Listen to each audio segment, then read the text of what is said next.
his life to save this Jewish book from the Nazis who had come to loot it. And then we will hear a little from the character of the near present, the book conservator Hannah Heath.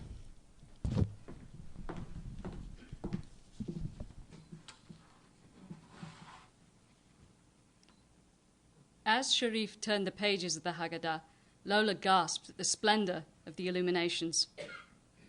"You should be very proud of this," he said to her. "It is a great work of art that your people have given the world." Stella wrung her hands and said something in Albanian. Sharif looked at her, his expression firm and yet kindly. He answered in Bosnian. "I know you are concerned, my dear, and you have every right to be. We already shelter a Jew and now a Jewish book, both very much wanted by the Nazis. A young life and an ancient artifact, both very precious. And you say that you do not care about the risk to yourself, and for that I commend you and am proud. But you fear for our son, and what you fear is very real. I too fear for him. I have made plans for Layla with a friend of mine. Tomorrow we will meet him. He will guide her to a family in the Italian zone who can keep her safe." "But what about the book?" said Stella. "Surely the general will uncover your deception. After they searched the museum, won't they come here?" "Don't worry," said Sharif calmly. "It is by no means certain he will uncover us. Dr. Boskovic had the presence of mind to tell Faber one of his men had come for the book. The Nazis are looters at heart. Faber knows that his officers are schooled in theft. He probably has a half-dozen men, he believes, capable of having stolen the book to enrich themselves. And, in any case," he said, wrapping the small volume in its cloth, "after tomorrow, it will not be here." "Where will you take it?" said Stella. "I am not sure.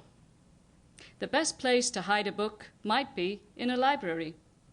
He had thought about simply returning the book to the museum, mis-shelving it somewhere among the many thousands of volumes.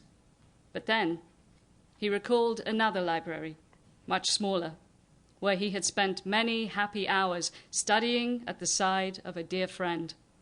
He turned to Stella and smiled. "I will take it," he said, "to the last place anyone would think to look." The next day was Friday, the Muslim Sabbath. Sharif went to work as usual, but excused himself at midday, saying he wished to attend the communal prayers. He returned to his home to collect Stella, Habib, and Lola. Instead of heading for the local mosque, he drove out of the city, up into the mountains.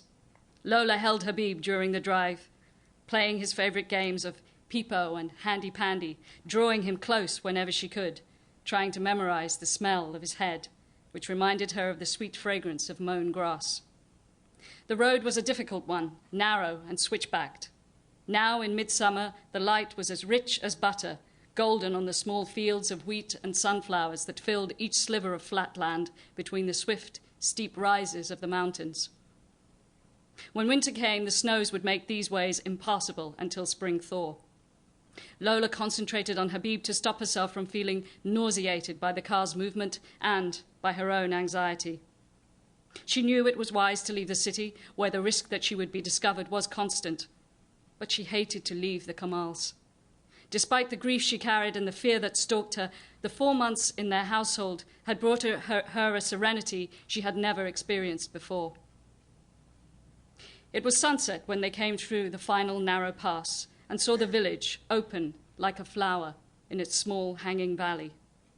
A farmer was bringing his cows in from the fields, and the call to evening prayer mingled with the whine and groan of the moving cattle. Up here, in the isolation of the mountains, the war and its privations seemed very far away. Sharif stopped the car at a low stone house. The walls were white, each stone laid alongside the next, with the precision of an elaborate jigsaw puzzle. The deep niched windows were tall and narrow, with thick shutters, painted cerulean blue that could be closed against winter storms. Wild larkspur, a deeper blue, grew in profusion around the building. A pair of butterflies drifted lazily amid the blossoms. An old mulberry tree spread its boughs over the courtyard. As soon as the car pulled up, a half-dozen small faces